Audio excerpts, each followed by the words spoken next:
Hi, welcome back to my YouTube channel, Cooking with Lexi. Today I'm going to show you how to make a really awesome steak, lobster tail, and asparagus. And I do this all in just one pan, so it's super nice if you got a smaller kitchen.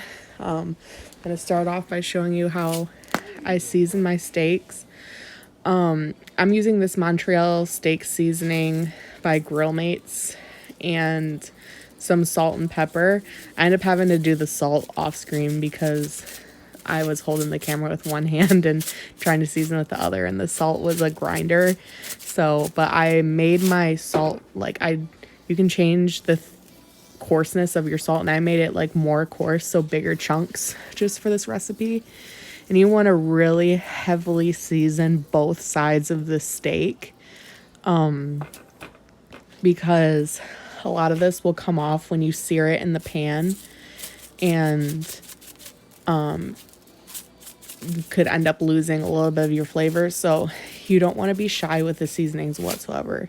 I'll end up showing you in a second what it's gonna look like, what it should look like as far as your seasoning job, because you really it'll look like too much. So I'll show you what I mean.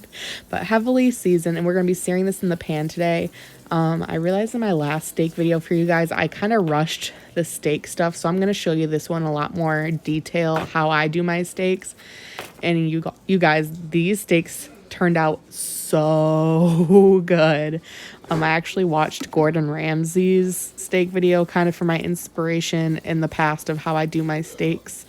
And yeah, they're so good. Definitely give this recipe a try. I really believe that anybody can make this one. Okay, so this is what your seasoning job should look like. And I forgot to tell you, these are about 8-ounce New York strip steaks that I'm making today in this video. Super good steak, and it won't break the bank for you. And I'm going to be searing it in a pan with a couple tablespoons of olive oil to start off with. And I have this on medium-high heat. I'll show you. It's about like, if you have a dial like mine, it's at like the 7-8 region. Some of you have gas stoves. Mine's electric, but whatever. You can make this on whatever. And you just lay the steaks in there. You want to lay it away from you and add in a half a stick of butter. And I just had the squeezed garlic this time for my minced garlic. So I just did a pretty heavy amount of garlic that you're going to have in the pan. And this is going to make like a super yummy garlic butter that you're going to baste your steak in while you're searing it.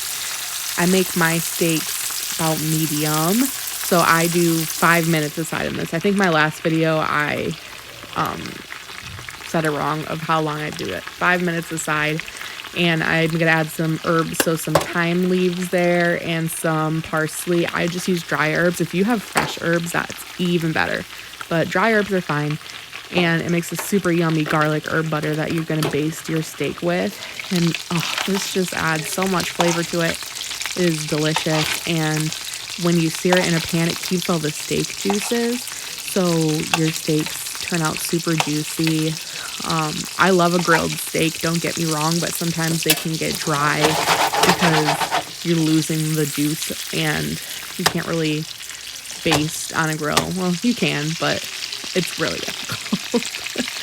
So after 5 minutes, I'm gonna flip these over to get a nice sear on the other side. And that got some really nice char marks, which I was happy with. That's why you want to use that medium to high heat, because if you keep the heat too low, you won't be able to get a good sear on your steak. So I said this in my last video, do not be afraid of heat when you're working with steaks, because those char marks give it so much more flavor.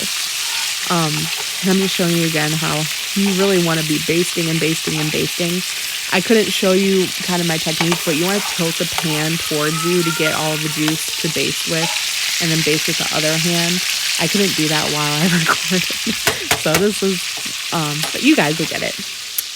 Just showing you, I quick cut my lobster tails down and kind of loosened the meat with my fingers and just rinsed it out with water. I showed this in detail in my last video, so take a look if you need a refresher on how to do the lobster tails. And I did a more simple seasoning with this today. It was seasoned salt and pepper. And then you'll also see me use some parsley leaves, those same ones that we used in the butter, and some Old Bay seasoning. And that was it for lobster tails today, because really the steak is going to be a little bit more of the star of this show, but the lobster tails turned out excellent as well, guys. So definitely add this as your side for this. After 5 to 6 minutes aside for the steaks, I'm going to take them out and let them rest while I make the rest of the food. And I put the lobster tails in that same pan with a tablespoon of butter each on them and a little bit of water at the bottom to help steam them. And you want some high heat on this too, medium high heat. And I let these steam for about 6 minutes, 6 to 7 minutes. You'll know they're done when the meat is completely white. It's completely opaque. It's not translucent, and the shells are bright red. So this is how you know they're done. You can see right there. And sorry, steam gets a lot for the camera, but yeah, those turned out awesome.